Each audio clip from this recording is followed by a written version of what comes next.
হৃদয়ে রক্তকরণ হয়।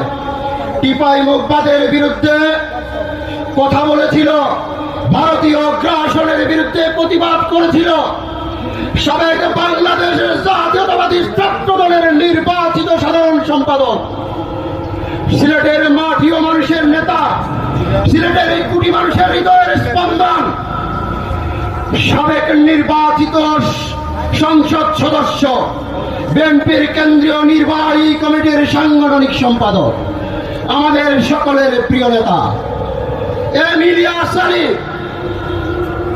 এম ইলিয়াস আলীকে গুম নামক বন্দি কারাগারে এখন পর্যন্ত বন্দি রাখা হয়েছে।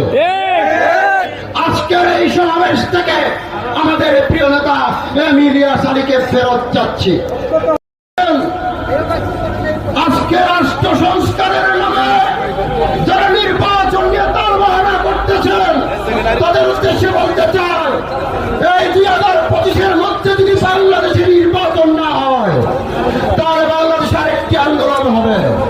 তারেক রহমান আসবেন, তারেক রহমান আমাদের তারুণ্যের স্পর্ধিত হবে। তারেক রহমান স্বাধীনতা ও সার্বভৌমত্বের কাস্টোডিয়ান। তারেক রহমান যেদিন আসবেন সেই জিয়া ইন্টারন্যাশনাল এয়ারপোর্টে বাংলাদেশের লক্ষ কোটি জনতা তাকে রিসিভ করবে। তারেক রহমান আসবেন বীরের বেশে বাংলাদেশে। প্রিয় উপস্থিতি।